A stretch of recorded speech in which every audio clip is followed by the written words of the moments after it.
This is First GenXers.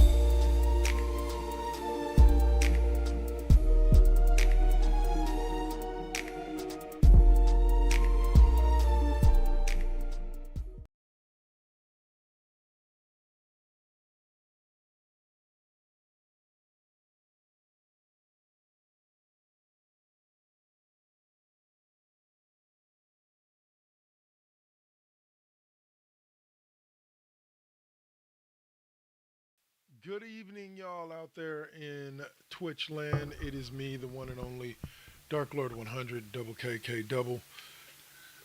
I am here to bring you this week's edition of The Classroom. Unfortunately, Miss OMalley is out and down and out sick today, so she will not be joining us.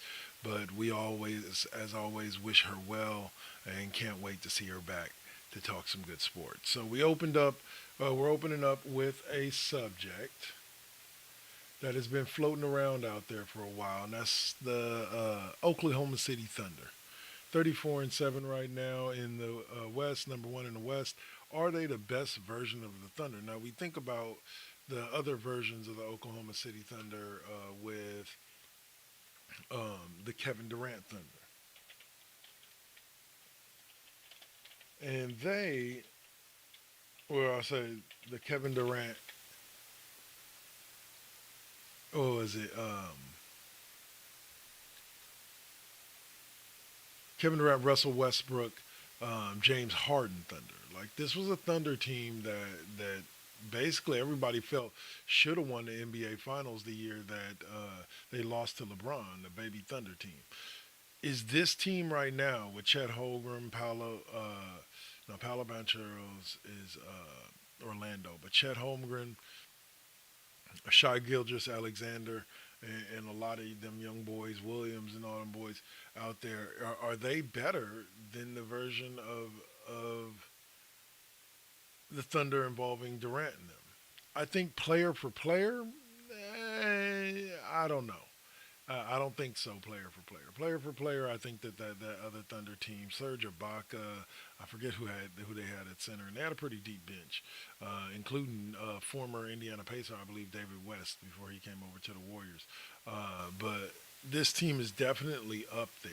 Like you have to give credit where it's due in the sense that this team is definitely up there with a roster depth unlike any other team where you've got Shy, and then you got Williams and Hartenstein. Mark my words, y'all. Don't take it lightly. Isaiah Hartenstein is a beast, and he is going to be a problem, especially with that team with the outside scoring of Shai Gilgis and Wallace, and yeah. And then on the bench, they got Alex Caruso, they got Aaron Wiggins, Jalen Williams. They got two Jalen's. Let's see, Luke Tez Dort. They still got him. He's pretty good. He's a pretty good kid. Like Brendan Cranston. Like they got a bunch of that. The Ausman Dang, that kid's pretty good too. Like they got a pretty deep team. They got a pretty good coach. And I think that this year specifically, like last year, they made it to the one seed. They didn't make it to the finals, but they made it to the one seed. So I think they're going to end up getting a one seed again this year. Well, that's the way it looks at least. If you look at the standings, it looks like they're about to snag that one seed for the Western Conference. They're 6.5 games above the Rockets. The Grizzlies is up there. That's kind of surprising me. Oh, I did want to talk about this. Look, I'm going to get a lot of hate for this, and I understand why. Look, it was a dunk, yes, technically, but he didn't really like arm in the rim dunk over Wemby. Like that would impress me. Like arm through the rim. He got the height to get up there and do that. He's done it before. But he kind of like went up and his momentum got kind of stopped by just Wemby's pure body size, and he kind of threw it over him and in, like threw it with him, emphatically threw it into the basket. But like I don't know. I don't know.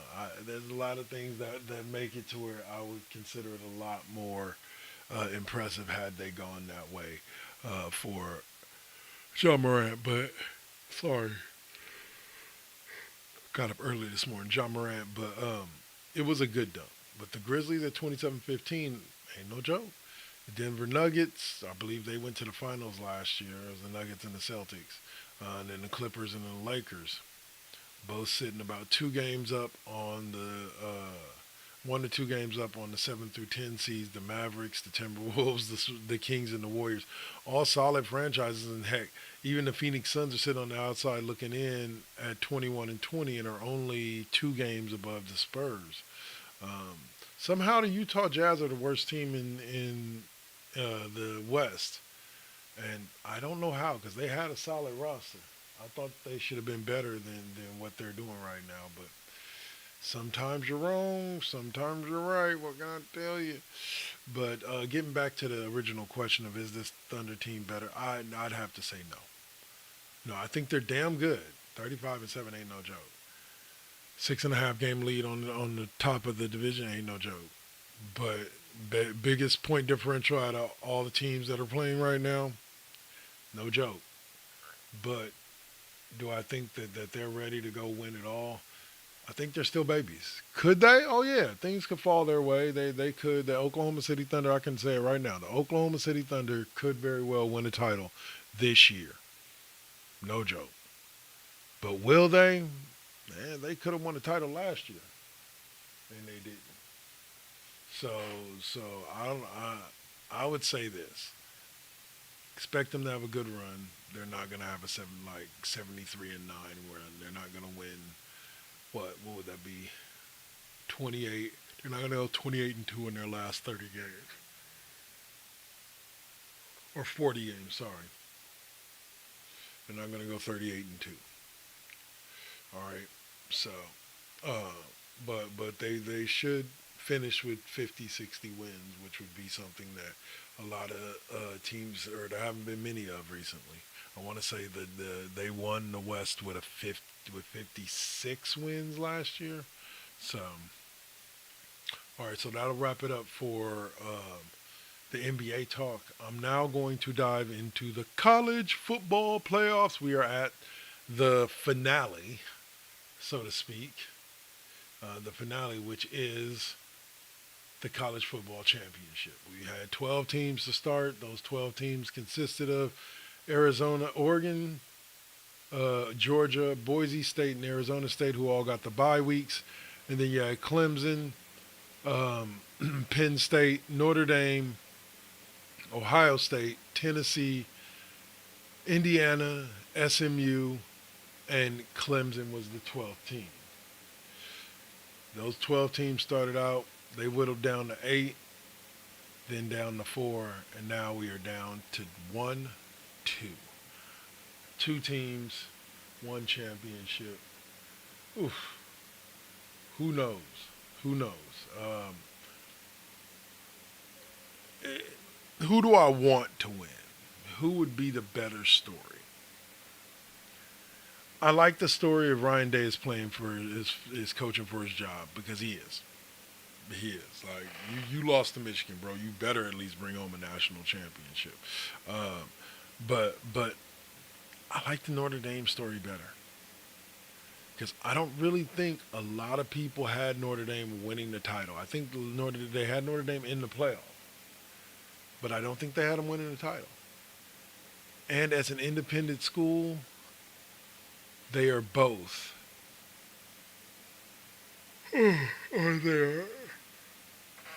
Their students almost directly benefit from the fact that they're in the national championship game, or at least their sports department does, and the fact that they receive $20 million just for being there as a department. And so it helps other athletics programs within that department, and to me, that's huge. Like I'm glad that Notre Dame is in the national title game, and I hope that they win. Primarily, I'll be honest with you. The day after Notre Dame beat Penn State, which they did in a hell of a fashion, the day after they beat them, I was watching Get Up on ESPN and First Take, or Get Up, yeah. They were asking Ryan Clark about what it was like to watch his son play for that right and do the things that they did. And the pride you could hear in his voice as a father, it I'm not even really that big of a Notre Dame fan, but I want them to win. I truly do. Notre Dame is the better story in my end. Don't get me wrong, Ohio State, it'd be nice, but and there is a little bit in me that doesn't want Ohio State to win because I'm a Michigan guy. Yes, I have. I have been since pre-Harbaugh days, um, since the days of Brian Greasy and Tom Brady and all of that. Like, been a Michigan fan now. Desmond Howard, like I've been a fan that long. Although Cal is my hometown team and I support them with all my heart, Michigan has always been my other team. Funny that they're both maize and blue though, but Michigan has always been my other team. But let's go Notre Dame. I hope that you get the victory. Screw Ohio State. I don't even know what a Buckeye is.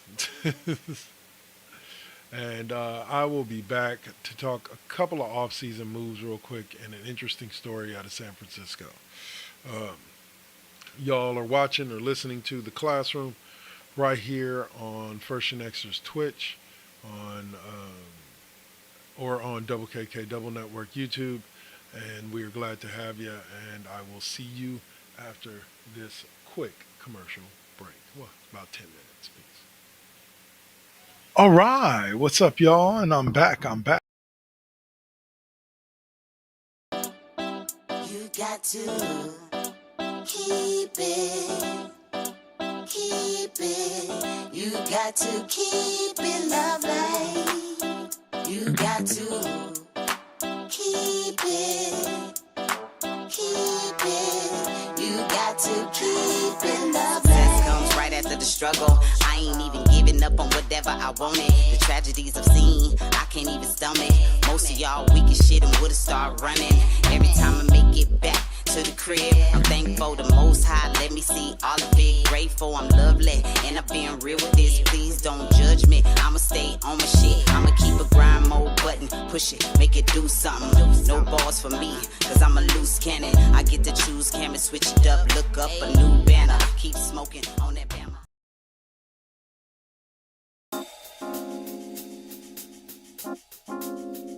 We back at it.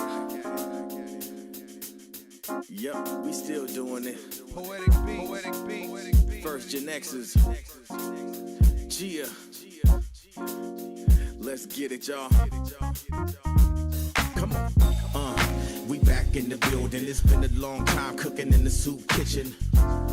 And I'm chilling with the same. Dropping these beats won't stop, nope, I can't. Let me get up in the lab, turn it up. Game on with the first GenXers. What's up?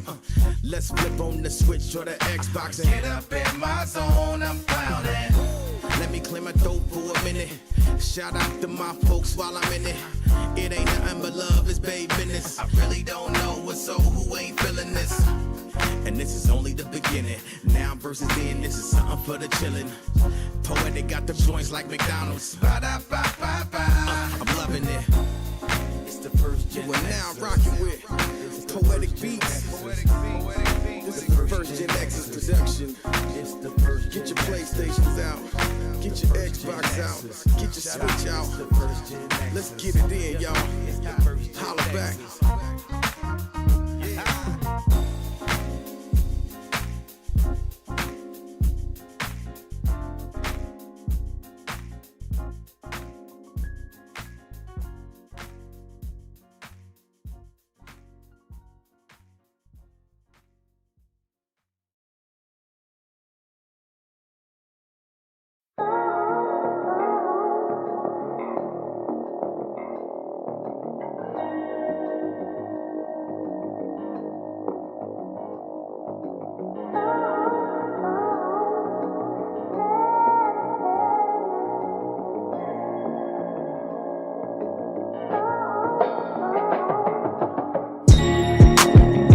say that beauty is in the eye of the beholder. But the definition of beauty is distorted. Yeah. Come on. Searching for yourself, so insecure about the way you look, so you go to Miami. You can't find the love within yourself.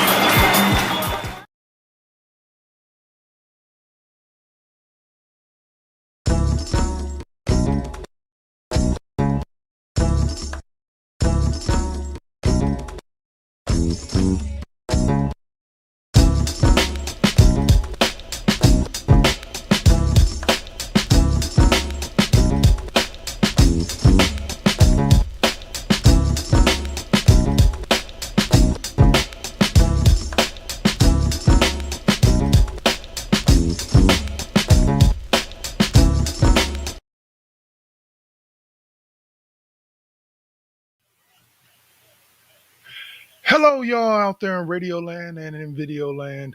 What's up? It's me, Double KK Double, and I'm here to run down for you what the new, as of November 1st, or as of today, lineup is on Live 365. That's right, your place to find all your favorite old and classic 4 Aces Present shows starring myself, The Saint, uh, Mr. Deacon, Ms. Optimism, E Reed, and also your boy Cole with the FU Wrestling Podcast, and also a World Wrestling Podcast. We'll see.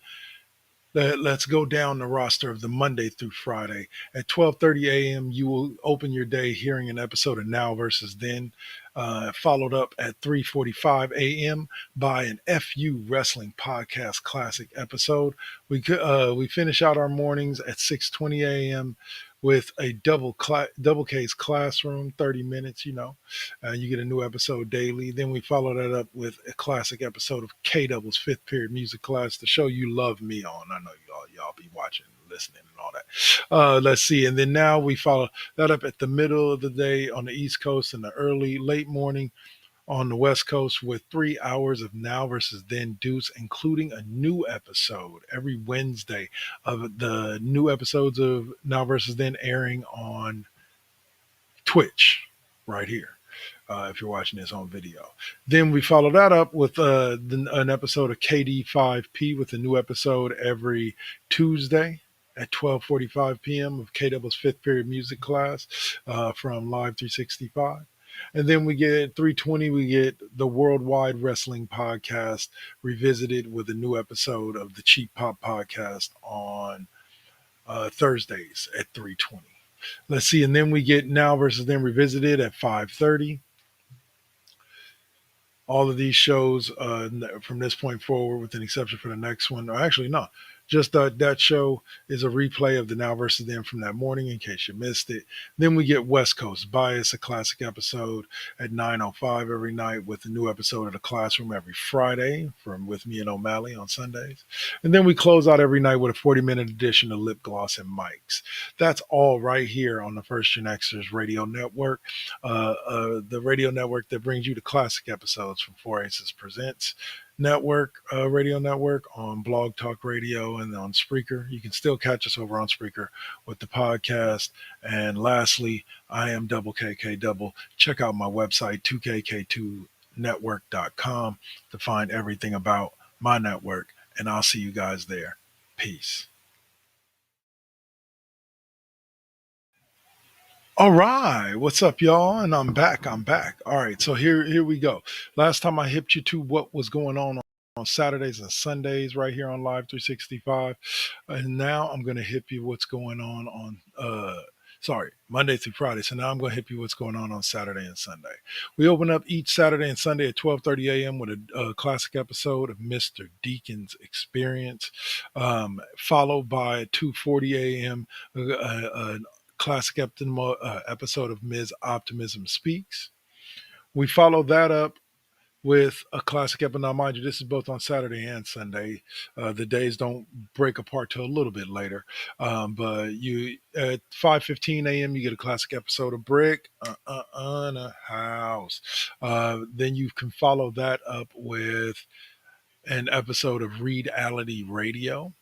You know, then at 10 a.m. as usual, she will stay in the same spot. We got Sam Brett with a classic episode of Sam Brett Radio Roulette or some other Sam Brett related show. We'll follow that up at 12:10 with Mr. Deacon Revisited again. Probably play the same episode from earlier in the evening. Then you're going to hear Lovely Radio at 2:45. And then that's where things kind of change up. On Saturdays, after Lovely Radio goes off the air at 4:50, at 5 o'clock, you have KD5P, K Double's fifth period music class, where I bring you music from the 70s, the 80s, the 90s, the double aughts, whatever type of music you like to listen to, especially if you're Gen X.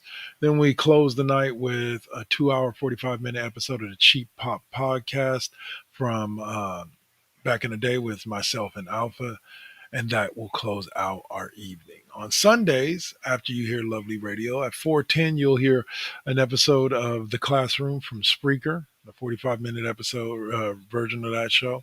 You'll hear 5:30, the episode of Dirty Talk 101. Yeah, sorry. And then at 7:40, you get an episode of Cheap Pop Podcast Revisited.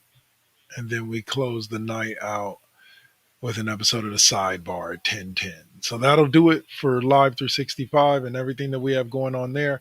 I hope you guys have truly enjoyed this, and we'll keep bringing it to you. Live 365, First GenXers Radio Network, Voices Presents, whatever you want to call us. We're here, we're live, and we're not going away. Peace.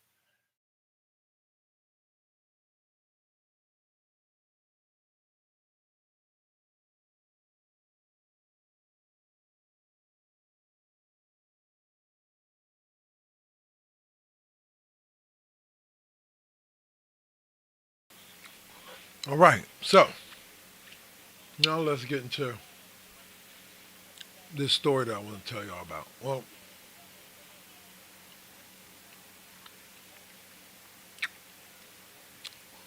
as you guys know, there's a head coaching carousel going on right now. I think the Titans, the Raiders, Dallas Cowboys are all looking for head coaches. Um, there's one man who's interviewed for a few of the jobs that I've got my eye on as a 49ers fan, and that's Robert Saleh, former head coach of the New York Jets.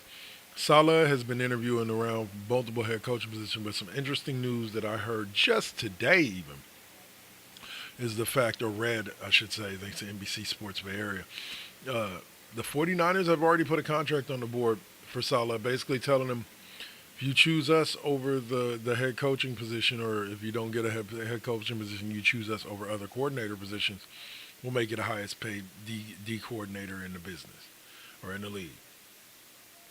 I can see why. The defense has been a deficiency. Although the defense has performed well statistically, the defense has been a deficiency for this team. Now, the only other thing I would have to say about that is that, guys, remember, Robert Saleh's defense is, I don't want to say let us down, but in that Super Bowl against Kansas City, allowing them to come all the way back and get the victory and beat us in that first Super Bowl. So I want Robert Saleh back because the consistency during the regular season during his 3 years was outstanding. And with the team that they have now, young, hungry, I think they can do it. So please, Mr. Robert Saleh, if you do not take a head coaching position, come back to the 49ers. The marriage of you and Shanahan could be one, especially with your head coaching experience now, the marriage of you and Shanahan could be one that could lead to a Super Bowl for the 49ers. It almost did last time. Come back home and complete the job. Come on, Robert. Come on. Other than that, you got Deion Sanders, who a lot consider, even though he hasn't even thrown his hat in the ring, he hasn't said whether or not he's going to be re-signing with Colorado. or not, it seems to be the leading candidate for the Dallas Cowboys job. Classic Dallas Cowboys. Somebody who hasn't even shown necessarily major interest on in the news cycle is the number one candidate for the job. But what I will say is this: is that if there was a there was a 3-part plan that was laid out a while ago about the Cowboys getting Dion as a head coach and then proceeding to trade up to get Shador Sanders. I don't know that Tennessee is going to be willing to trade for Dak, which is basically what the Cowboys would have to give up to move up that high along with their first round draft pick, which I think is like 15, 16, something like that. They had a better record than the 49ers, so I know it's a high lower than 11. Um, but and I'll get to that in a second. But yeah, so I don't think they have the capital to be able to trade up to get the number one pick, which is what they would need to get Shador, because there's not many top prospects quarterback wise in the draft this year, and Shador is basically the best of them all.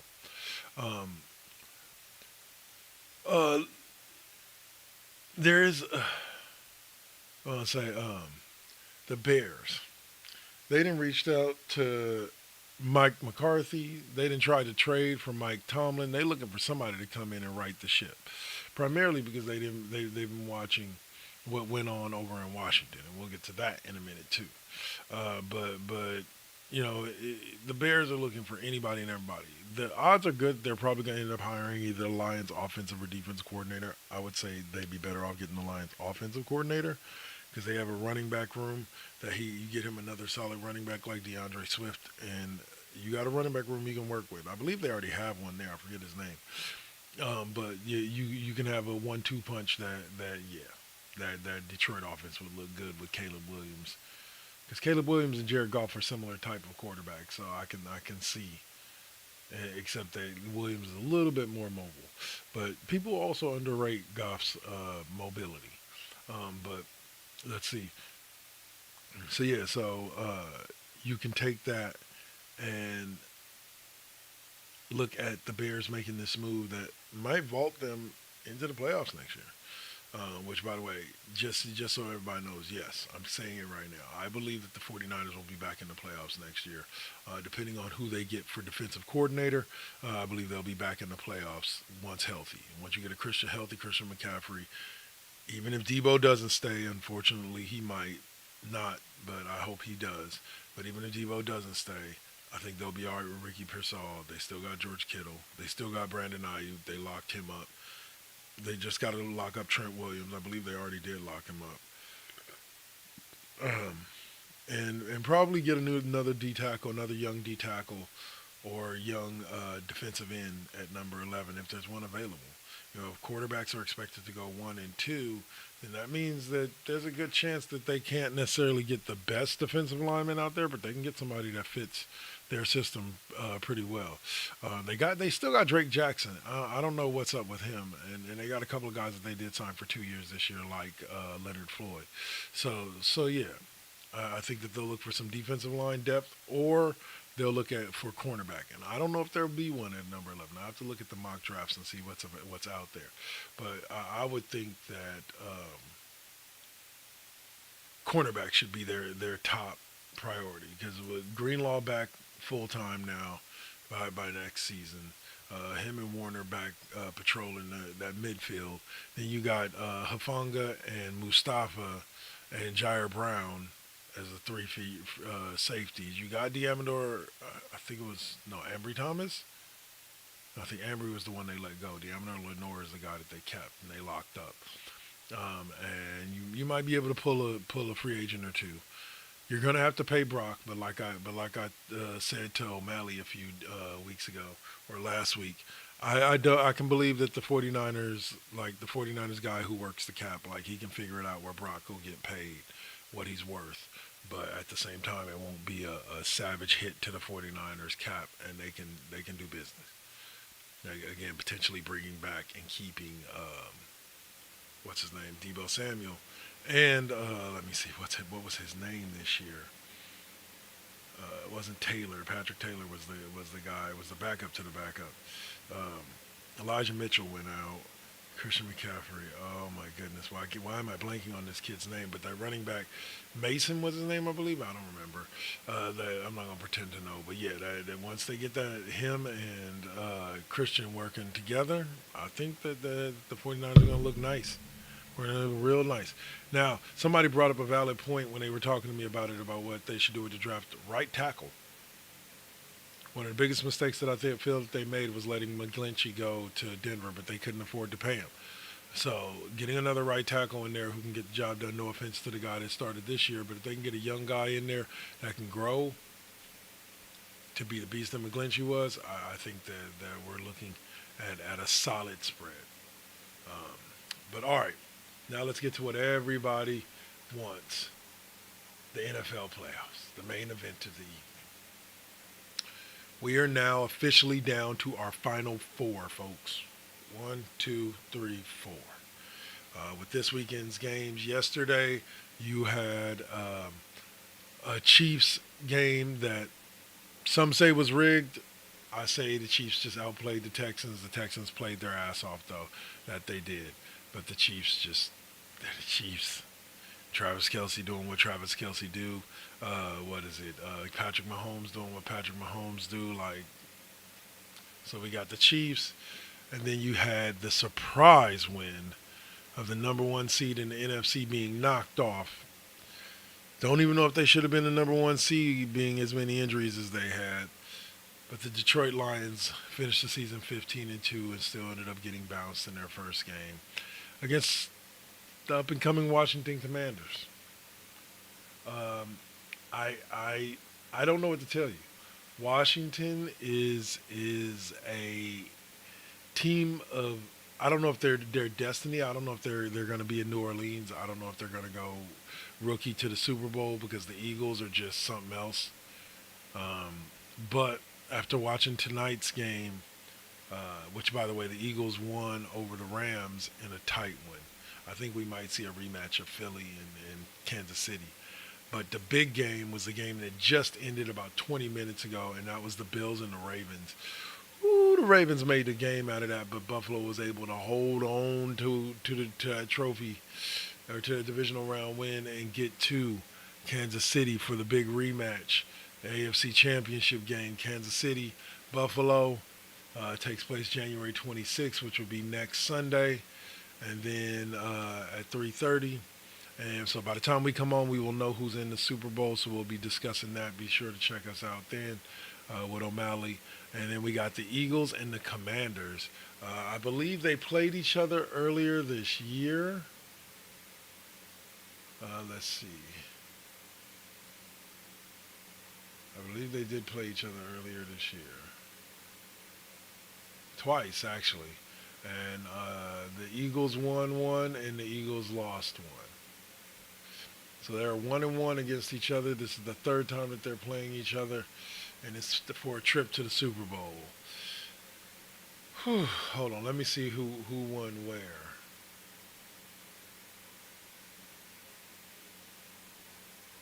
When they played in Philly, Philly won. When they played in Washington, Washington won. So there's a good chance that Philly could win this game.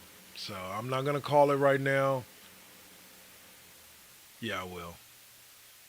Chiefs, Eagles in the Super Bowl. No offense to the Bills or the Commanders. I hope one of y'all upset me, but I just don't see it happening this year. I just don't. Chiefs and Eagles.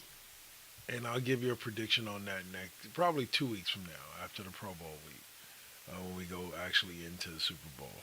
But let me finish this out by saying, where can you find me next? You can find me next tomorrow night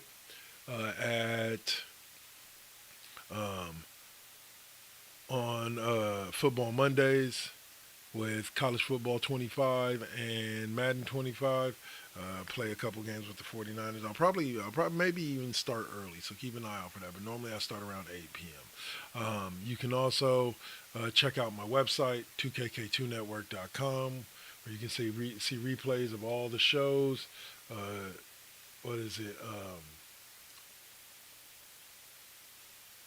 This show, The Classroom, you can see replays of First GenXers Presents Cheap Pop Podcast, and you can also see replays or listen to replays of KD5P, the music show that airs on Saturday nights on our Live 365 platform. But catch us where you can, and I will enjoy bringing you this content even more and more and more. This has been Dark Lord 100, aka Devil KK Devil. Again, wishing my co-host OMalley the best and hoping she gets well. We'll discuss some NFL playoffs next week. And y'all have a blessed day, a blessed night, and I will see y'all mañana. Peace.